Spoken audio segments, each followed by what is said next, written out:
When you look at a field gun or a howitzer, what exactly are you looking at? I'm guessing you can probably pick out the barrel, wheels and the trail, those bits sort of easy.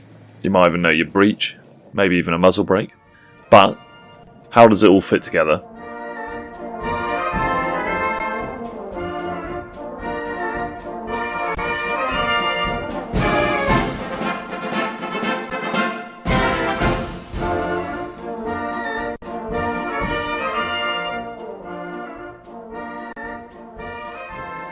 Welcome to the Ardent Gunner.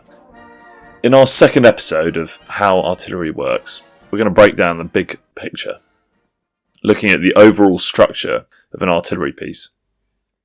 This is going to lead us nicely into follow-on episodes where we take a closer look at the various elements of the gun in much greater detail.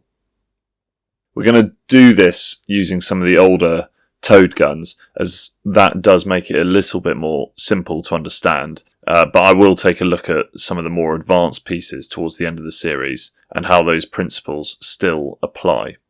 I apologise for the fact that there is going to be the use again of British naming convention primarily throughout this, because that is, as you can probably tell, the bit that I'm most familiar with. And if you come from a place where maybe there are other names, then by all means chuck that in the comments below, because I'm always interested to hear how these things might be referred to elsewhere.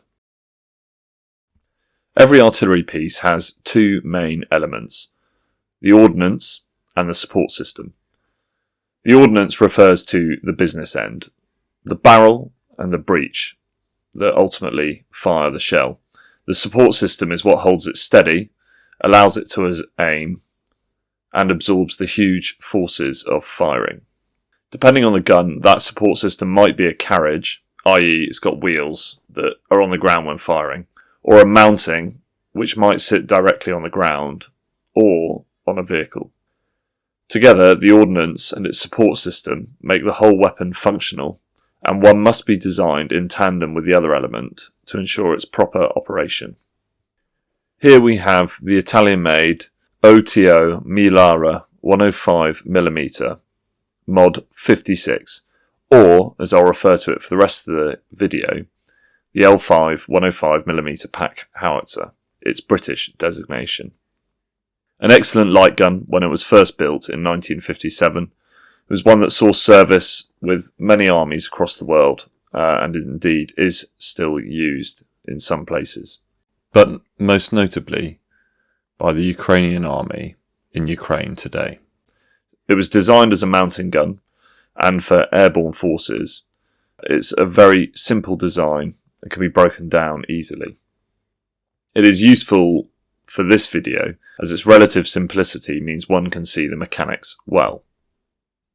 So as we look at the cross-section, the ordnance itself is made up of the barrel, which directs the projectile, and the breech mechanism, which seals the rear and allows loading and firing, very much the business end of the piece. The ordnance is usually the heaviest part of the gun, and its design drives everything else. Barrel length, chamber size, rifling, and recoil forces all shape what kind of support system it needs. The support system has three main jobs: keeping the gun stable when it fires, letting it be aimed quickly and accurately, and providing the means by which it can be moved.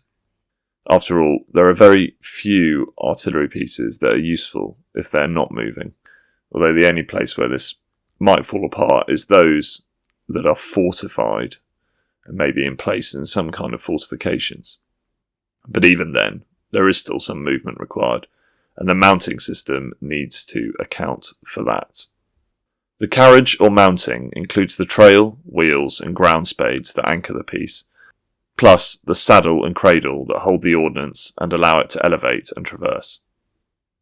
Inside the cradle are the recoil and recuperator systems, these hidden mechanisms that absorb recoil and return the barrel to its firing position.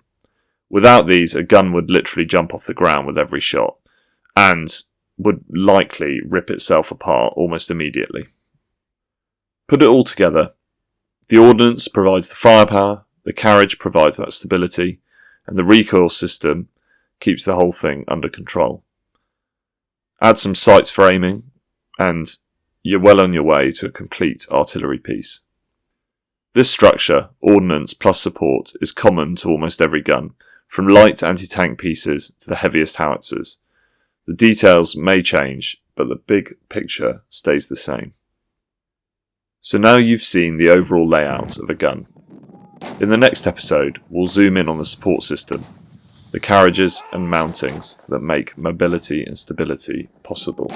If you're enjoying this series, hit like, subscribe, and tell me in the comments which artillery pieces you might like to see in future videos. Otherwise, thank you for watching. This has been the Ardent Gunner.